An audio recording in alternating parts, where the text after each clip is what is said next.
Welcome back, or welcome if you're new here. My name is Stacy and I am the chapter Conundrum. And in today's video, we want to do the promised books that I enjoyed that Jake did not enjoy so much. Books that she really loved or really liked that I was kind of meh, Or that you didn't like. or that I just straight up didn't like. Yeah. Some of these are more surprising than others. I think we're gonna go in order of like least surprising to like what is wrong with you kind of deal. Yeah. Or at least that's how I feel. Yeah. Surprisingly, there is not a single horror or sci-fi on the list. A lot of these are fantasy. Actually, no, that's a lie. There's a sci-fantasy on the list. Yeah, but a lot of these are just fantasy. So we typically have the same taste in fantasy, but there are some exceptions to the rules and some slight variations on that rule. Yes, so there's definitely some subgenres that I like more than you, and there's definitely some tropes that you don't like, and you'll see that come up today. Yes. Yeah. We do have one non-fantasy book. Non-SFF. Same thing. You're just gonna put your favorite gif out there. Okay. So, first up, we're going to talk about Queen of Blood, and this is the first Queens of Renthia book by Sarah Beth Durst. So this is one that's not so egregious for me. I liked it, but I didn't love it. Jake, on the other hand, really didn't like it. Yeah, I went into this book, I know a few people had enjoyed it, and I went into it not really knowing what it was about. I knew it was kind of had a cool setting with like treetops and stuff. I was like, that's pretty cool. But what I didn't know was that it was kind of a school setting. And typically, I mostly don't like school settings. There are some exceptions, like Poppy War and, like a classic Harry Potter kind of deal. But Yeah. I've read a bunch of fantasy with school settings that I really just don't jive with, and this one was no exception. Yeah, I will say this one also reads a little bit younger, or is like less detailed or complex than you would maybe normally pick up to. Yeah, so all of that combined, and it was a no for me. I DNF'd it. Yeah, and I liked it fine. I've actually read the whole series. What'd you think? I liked it all. There were no like standout books that were like this one was way better than the other one, and there were none that were like way worse than the others. They were just a good time.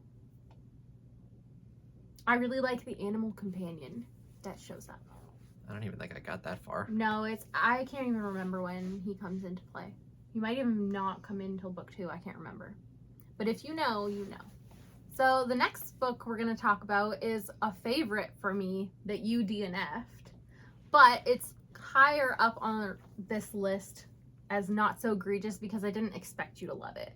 So I put this on a TBR for you as like a wild card pick to try out just because I loved it. And that would be A Winter's Promise by Christelle Davos. It's the first book in the Mirror Visitor series. Well, also, you gifted this book to me. Yes. Well, because I didn't want you to have to buy it in order to try it. So. Yeah, it took a long time for me to actually get to it. And there were some cool aspects to it that you were talking about that I was kind of into, like the mirror magic. Yeah, you and can all travel that through stuff. mirrors, or some people can. But it just is not what I wanted it to be. It was a lot of just this girl complaining about the potential of being married off to this person. And it was all about that for like 200 pages. It's just like, I don't care about any of this. Yeah, it's like fantasy romance that sort of starts off in the direction of that, and then it sort of switches tack. It didn't do it fast enough. Yeah. So, yeah, I mean, I can see why it didn't really work for you. It is actually young adult as well.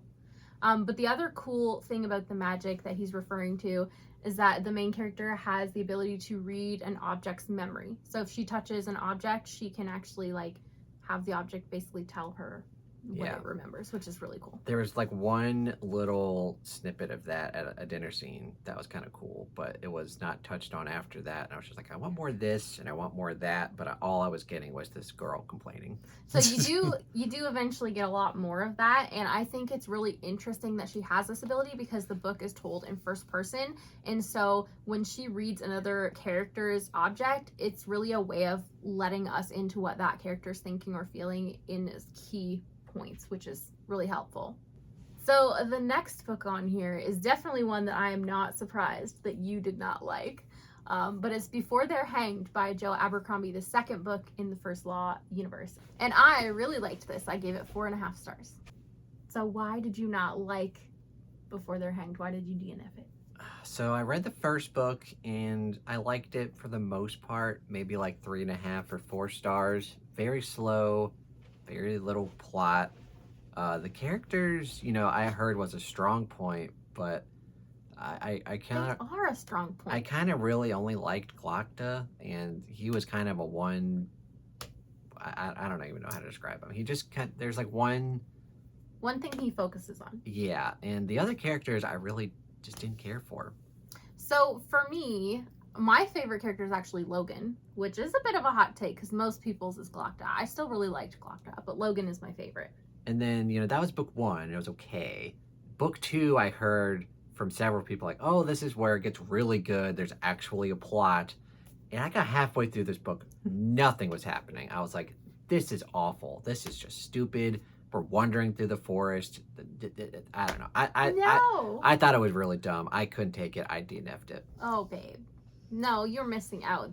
Book 2 is my favorite, plot-wise, of the trilogy. There's no plot. There is. It just said after you DNF'd. It's Oh, yeah, just keep reading. Yeah, it's more of a slow burn plot. It's a lot of setup, and then you get the plot. Stupid. And I've heard how the trilogy ends, and I'm glad that I DNF'd it because it's so stupid. The ending is divisive for sure. I liked the ending fine. I appreciated the risks he took, but I didn't love the execution of it. Like, I would have loved the same plot with a different execution, maybe. I love when authors take risks, but this one did not land for me, and I just don't like Abercrombie. Hot take, because I know a lot of people love Abercrombie, but unpopular opinion. No! Babe. So I think for me, I would have loved it more if it had been like my first foray into Grimdark. But because I had already read other Grimdark prior, going back to one that was sort of like flirting with the line of is it Grimdark, is it not at the beginning, and then you get into it and it feels more of almost like it has notes of more classic stuff, that didn't work as well for me. I like more modern plot focused Grimdark a lot more, but I still love Before They Were Hanged. So the next one on the list is actually one that I'm really surprised that you didn't like, that you DNF'd. And I liked this one. I didn't love it, but I think I will love the sequels, and there's certain aspects of it I love that I thought you would have had a good time with. And it is Traitor's Blade, the first book in the Greatcoats by Sebastian de Castell.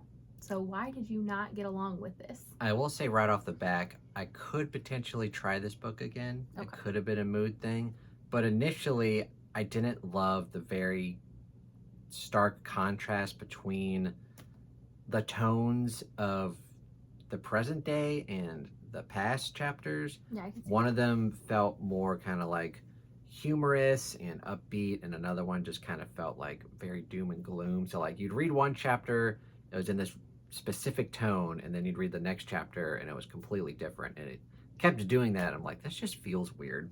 I actually really enjoyed that because stuff like that, when there's such a contrast between timelines, it always has me curious. Like, how did we get from point A to point B? What events happened to impact these characters to where the tone is so different?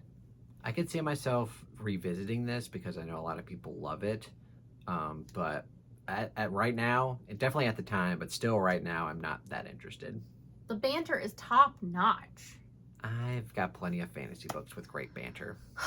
What are we gonna do with you? You married me, so I'm gonna have to force you to try again.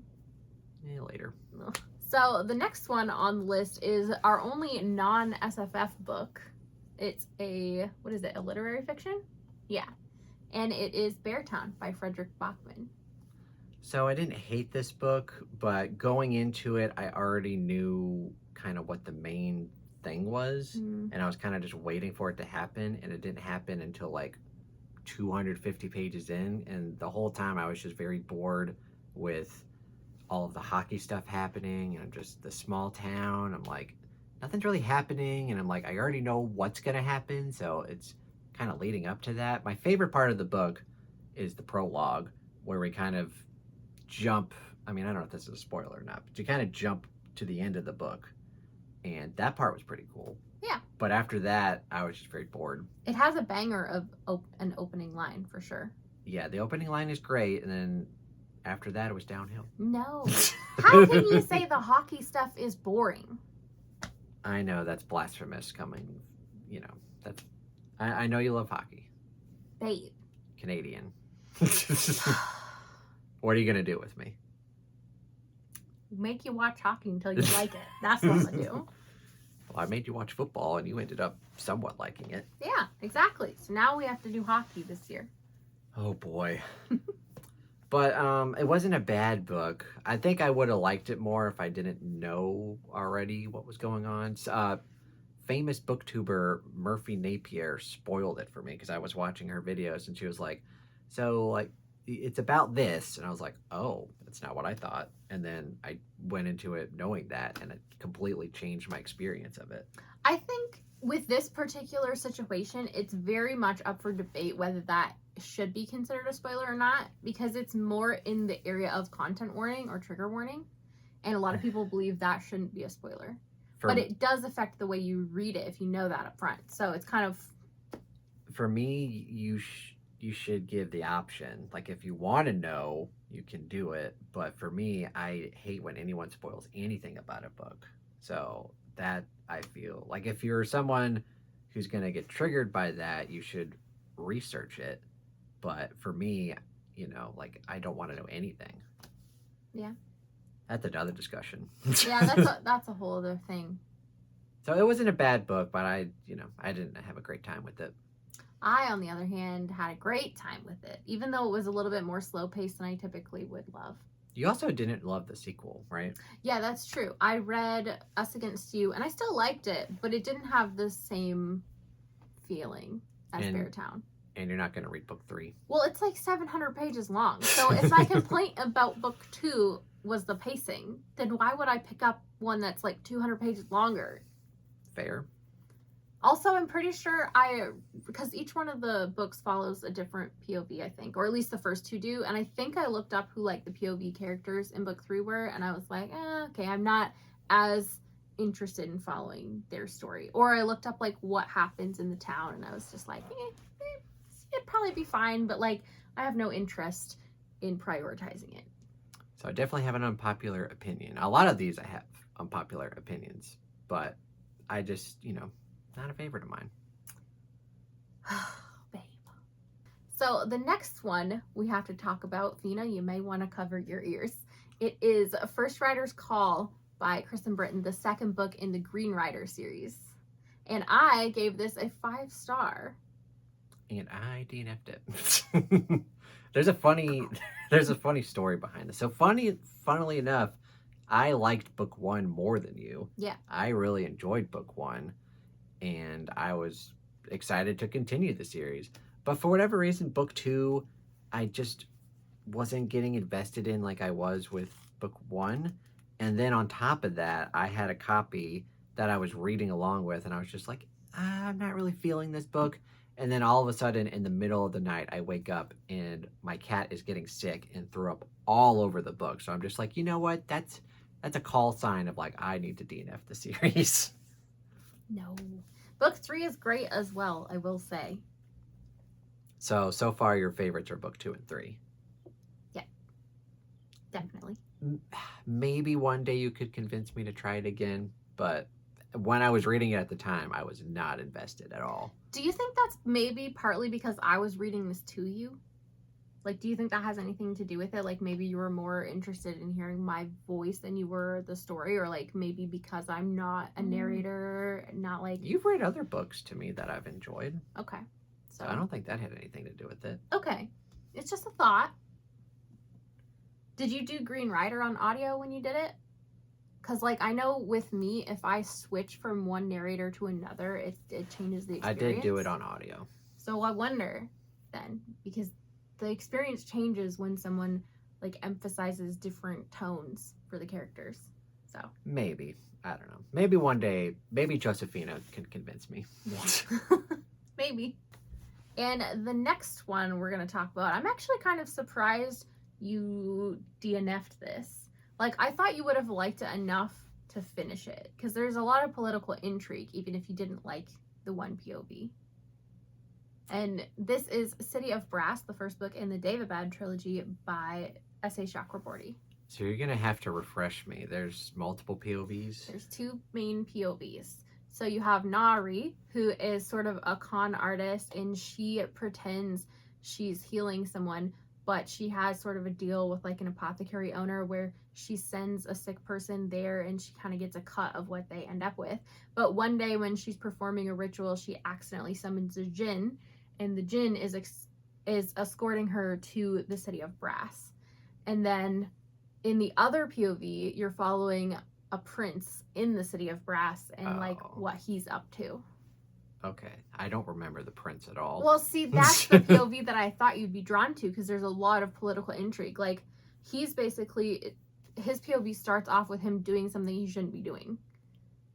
Also, you can cut this out if it's not true, but wasn't there kind of like a weird romance starting to build between like the girl and the djinn? So a lot of people sort of get that vibe from it, but I don't like. It's hard to say because I haven't read the sequels.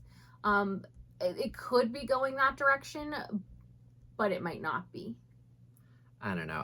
I just, it started off good, but again, I just kind of lost interest. Another thing to mention with this video is that I'm more prone to DNFing than you are. Yeah. So a lot of these books that I tried and just lost interest in, I have no problem DNFing, whereas you usually try to finish what you're reading. I don't. I will DNF, but for me, it's usually a certain feeling. Like, it's when I start asking myself, should I DNF this? That's when I know, yes, I should DNF this. That's the same for me. I must ask that more often than you do then. I guess, yeah. Like, for me, I think because I'm a plot reader and because I know that books have the potential to pick up and pace once you're introduced to the world and the characters, it's harder for me to DNF very early. It's easy for me to DNF when I'm like halfway through, 2/3 of the way through. But usually by then I'm intrigued and want to know things, so. I mean, that's kind of the same for me. Like, I got probably 40% into this book and I DNF'd it. Yeah, okay. I'm surprised that, like, I think this is when you should try again because you don't remember Alisaid's point of view, and his point of view is where you get a lot of the political intrigue that I would have suspected you would have enjoyed. Like, the first time I read this, I went into it, somebody had told me it was fantasy romance. It's not fantasy romance. It's fantasy. Who knows? Maybe one day, maybe I'll pull an Andrew and do a DNF redemption. I don't know. If you do, I think this one should be on the list as a potential. Okay. So now we're getting into really kind of nuggety territory, like the books that I loved that Jake had issues with. We have 3 left. This is your top 3 nuggety picks for me. No, my top 3 amazing books that you have a nuggety attitude about. Well, that's what I meant. My nuggety picks. Yeah. So the first one of those is going to be Prince of Thorns, which is the first Broken Empire book by Mark Lawrence. And I will say Mark Lawrence in general as well. So to be fair, I didn't hate this book. I didn't DNF it either. I gave it, I think, 3 stars. But you love this book. I love this book. Yeah, I read this book years and years ago, probably like, I don't know, 8 or 9 years ago, like a long time ago. And I really, this is gonna bother you, but I really didn't like the main character. I didn't really like the writing style. Also, I've tried other Mark Lawrence books as well, and I still didn't really like his writing style. So I think it's mainly, for whatever reason, I just don't enjoy Mark Lawrence's writing. Yeah, so I think, like, if I heard somebody else say that they didn't really like the main character, it wouldn't necessarily have me questioning things, because Jorg is a very unlikable protagonist. Like, this guy's straight up villainous. He does horrible things, but for you, as somebody who reads horror, where you are used to characters who are, you know, like antagonistic or not great people, I thought you would have appreciated his character more, especially the exploration of like how he got to where he was. And if you don't know, this is told in 2 timelines, so we have like 4 years apart. So things are very different from one timeline to the other, and you're always like, at least I was always very curious, like, how did we get from point A to point B? I don't know. For me, it just kind of felt like the author was trying really hard to have just a bad character end up. I don't know. I didn't like the execution of it. No. We're allowed to disagree. I guess, but like, I think maybe I appreciate book one even more having gotten some answers from the sequels, because one of the most fascinating aspects of the series for me is just unpacking how Jorg got to how he got to. I think I also appreciate subtlety, and there's not really anything subtle about this book. Like, Jorg is the least subtle person you'll ever meet. Yeah, that's fair. I don't care that much about subtlety in terms of like characters. You know, like George R. R. Martin, like he'll have a lot of great character subtleties with his characters, and you can sometimes be on the fence of like they're like a morally great person, but for Jorg, he's just a terrible person. And I get, you know, kind of spoilery, but like you kind of get a reasoning for why he's that way. But for me, I wouldn't say that's spoilery as long as you don't say what the reason is. Yeah, it's not, but whatever reason that is, it wasn't compelling. Well, it's multifaceted, right? And I think that's part of like me being so interested in psychology. Like, it was so interesting to see like everything that was layered into his backstory, and also this other explanation. It also, I mean, kind of the same way of like something like Rage by Stephen King, where like the main character is a terrible, terrible person, and Stephen King has backstory to kind of explain why he's that way.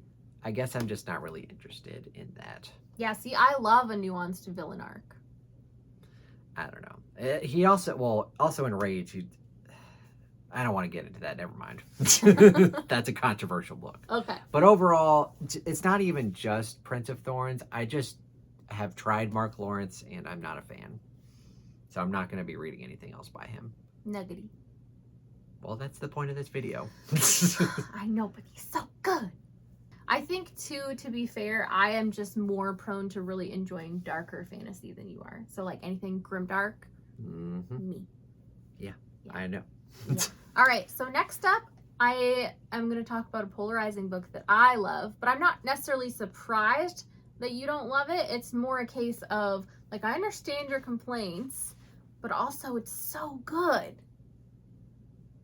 And what is that? It's Rage of Dragons. So the first book in the Burning series by Evan Winter. Yeah, and again, this is a case, you know, several of these books I DNF'd. I did not DNF this book. I finished it. I thought it was okay. I thought it was extremely repetitive.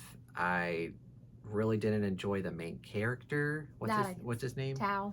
Yeah, his arc was just very repetitive, and overall, I think the book could have been more compelling because I really enjoyed kind of like the first four, the prologue and the first four chapters where you kind of get introduced to everything. But after that, very repetitive. I think it could have been better if we had a more nuanced POVs, like if it was told through multiple perspectives. But yeah, it's mostly through Tao, and he's kind of just doing the same thing over and over again, which is kind of what I remember from it. To kind of come back to that, like, yes, there's a lot of military training, and yes, there's a lot of training exercises, but it doesn't feel the same to me, because in every subsequent training sequence, something has changed. Like, the stakes have raised somehow, or there's like, it's different. Like, it doesn't feel the same. It doesn't feel like it's repetitive to me.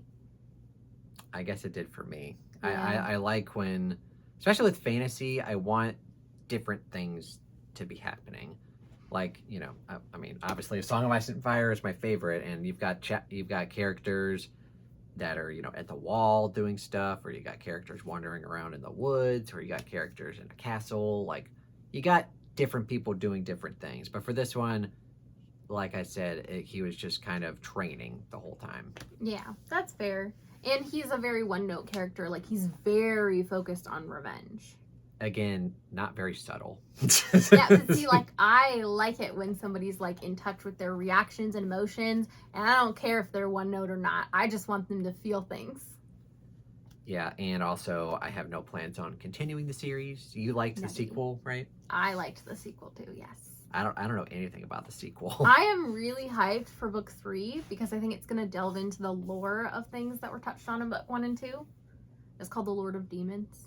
Like I said, I liked the beginning and I liked the premise, but it just felt very samey the whole time.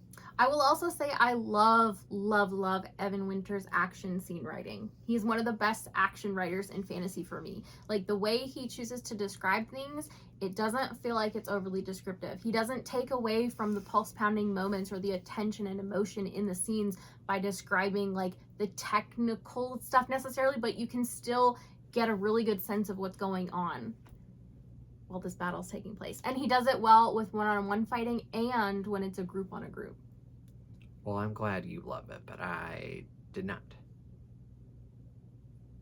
What am I gonna do with you? And we have one left, and if you guys know us at all, you already know what it is, but Yeah. you can explain what it is for the people who don't know. So for the people who don't know, we're gonna talk about the Red Rising series by Pierce Brown. Do you want to jump into why you didn't like it? What I will say is I read book 1 and it had a fine start to it. Like it was the first, like part 1 is like 40 pages or 50 pages. I was initially intrigued, but then we kind of get the premise of what's going on. What's the main dude's name again? Darrow. You figure out like what his mission is, and I don't know. This book wasn't what I wanted it to be. It's kind of my main complaint. And I also made you try Golden Sun. Yeah, and the first time I tried to read it, I DNF'd it, and then you were like, "Oh, come on, read it." You have to at least meet Ragnar before you DNF the series. Well, that's the rule. Well, I finished book 2, and I've given both books 2 stars, and this is like your all-time favorite series. Yeah, one of them. I really don't like Darrow. I really hate that the whole book is told through his perspective. I really don't like him. And like I said, the first book, I mean, I haven't read this in a while, but it's definitely not what I imagined when I heard people saying, oh, it takes place on Mars and, there's a lot of fight stuff going on. It just, what was in this book was not what I was expecting. And I also, I also just don't typically like darker stuff, and there's some darker stuff in here. Yeah. It's just not one of my favorites. So rebellions and dystopian are all buzzwords for me, and especially when you've got a character like Darrow.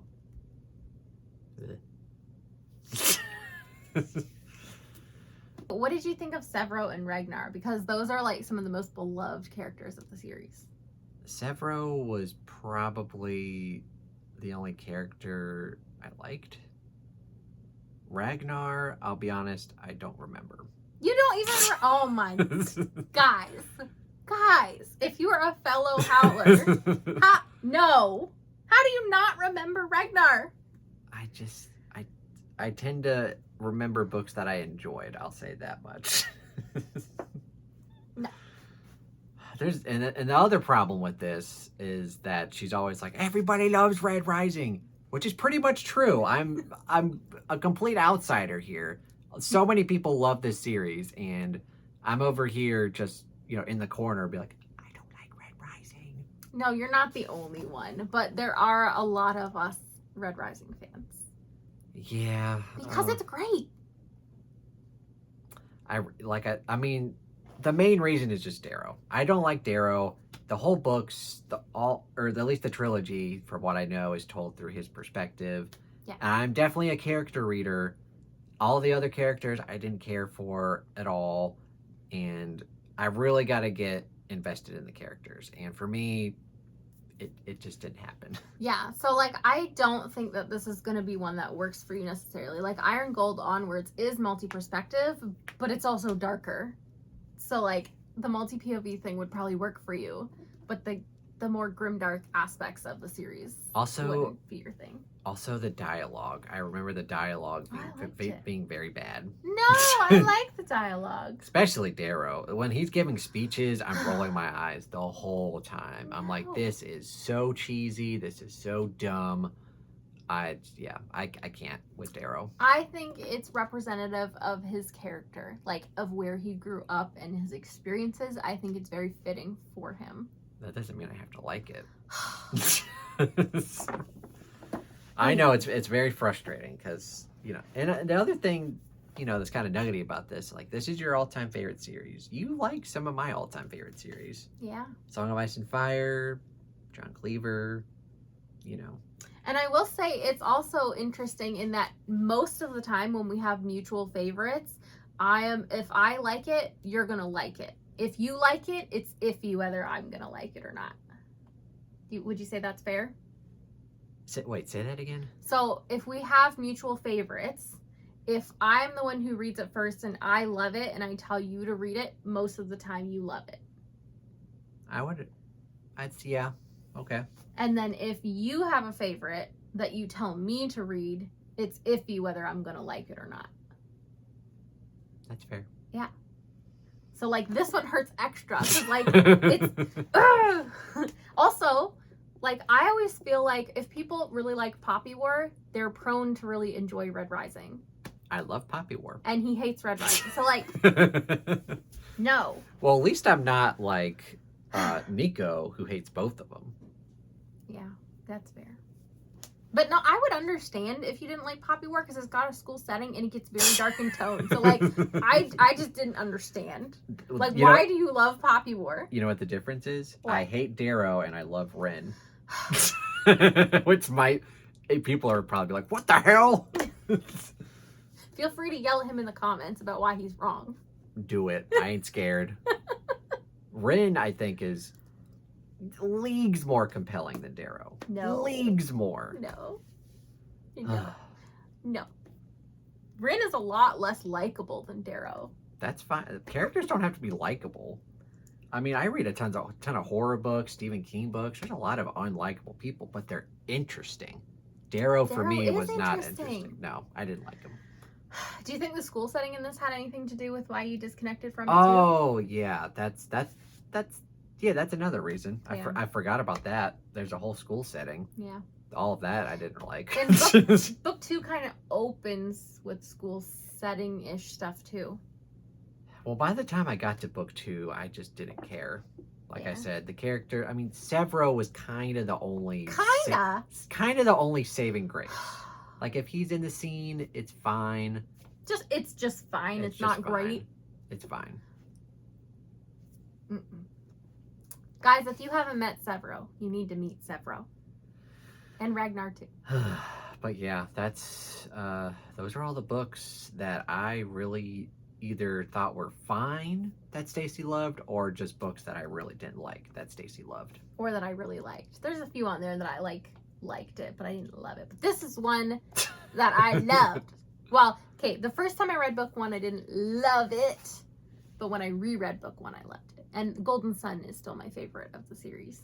But I'm up to Dark Age now, so things could change. And so I've read book 1 and 2 and will not be continuing. I have zero interest. So those are all the books we had to talk about today. Let us know down below who you agree with more, Jake or I. It's okay to think I'm wrong too. Probably her. No. I have very unpopular opinions. It depends. I have unpopular takes sometimes too.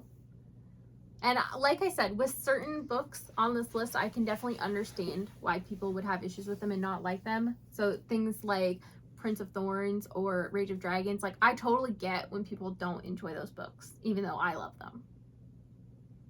I feel the same way about some books. Like? I don't know. I can't think of anything. It's gonna be interesting when you try some of my other favorite series. What do you really want me to try? Or is that a whole other video? I mean, that's a whole other video. But I think a series that could potentially be the same, where like I love it and you don't, is Dark Tower. Okay. That could be kind of like my Red Rising. Yeah, I mean, I can see that. I have very mixed experience with King so far, and he's not the best at pacing his books. No. So I could see that one not being great for me. It might end up being the same thing where like you read book 1, you're like, I don't really like this, and I'm like, you gotta read book 2 at least because that's my favorite. Okay. Book 2 is my favorite, and then you're gonna read that and you're like, I don't really like this. I'm DNFing it. I'm like, no. I feel your pain. Time will tell. Time will tell. Thank you guys so much for watching. Don't forget to hit like and subscribe on the way out if you want to, and have a great day. Bye. Bye.